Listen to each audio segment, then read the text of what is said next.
Welcome to I news. గత కొద్ది రోజులుగా ఆకాశమే హద్దుగా దూసుకుపోయిన బంగారం ధరలకు ఒక్కసారిగా బ్రేకులు పడ్డాయి.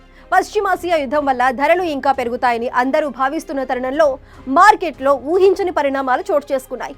వరుసగా 4వ రోజు కూడా పసిడి ధరలు భారీగా పతనమయ్యాయి. కేవలం 4 రోజుల్లోనే సుమారు 10,000 రూపాయల వరకు ధర తగ్గటం సంచలనం రేపుతోంది. అసలు ఈ పతనానికి కారణమేంటి? నగరాల వారీగా నేటి రేట్లు ఎలా ఉన్నాయి? ఆ వివరాలు ఇప్పుడు చూద్దాం. బంగారం మార్కెట్లో ప్రకంపనలు మొదలయ్యాయి. యుద్ధ మేఘాలు కమ్ముకున్న వేళ పైకి వెళ్తుందనుకున్న పసిడి అనూహ్యంగా నేలచూపులు చూస్తోంది. అంతర్జాతీయ మార్కెట్లో చోటు చేసుకున్న పరిణామాలు ఇన్వెస్టర్లు లాభాల స్వీకరణకు మొగ్గు చూపటంతో ధరలు శరవేగంగా దిగి వస్తున్నాయి. గత కొద్ది రోజులుగా రికార్డు స్థాయిలకు చేరిన బంగారం ఇప్పుడు వరుసగా 4వ రోజు కూడా క్షీణతను నమోదు చేసింది.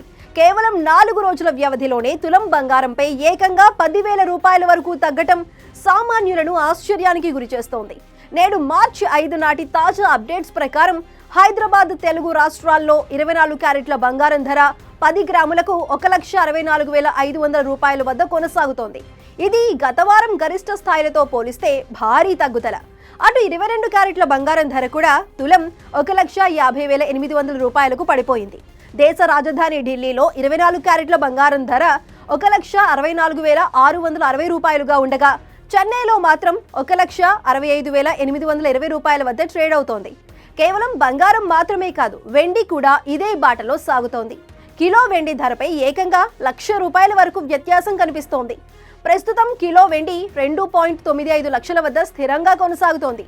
యుద్ధం ముదురుతున్న సమయంలో ధరలు తగ్గటం వెనుక ఉన్న టెక్నికల్ కారణాలపై మార్కెట్ నిపుణులు విశ్లేషిస్తున్నారు.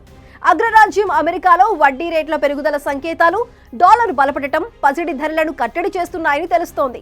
పెళ్లిళ్ల సీజన్ మొదలవుతున్న తరుణంలో ఈ ధరల తగ్గింపు కొనుగోలుదారులకు పెద్ద ఊరటనిస్తోంది. నగల దుకాణాలు కస్టమర్లతో కళకళలాడుతున్నాయి. అయితే ఈ తగ్గుదల ఎన్నాళ్లు ఉంటుందో చెప్పలేమని, యుద్ధ ఉద్రిక్తతలు పెరిగితే మళ్లీ ధరలు ఆకాశానికి చేరవచ్చని నిపుణులు హెచ్చరిస్తున్నారు. అందుకే తక్కువ ధర ఉన్నప్పుడే కొనుగోలు చేయడం ఉత్తమమని సూచిస్తున్నారు. మరి ఈ పసిడి పతనం ఇంకెన్ని రోజులు కొనసాగుతుందో చూడాలి.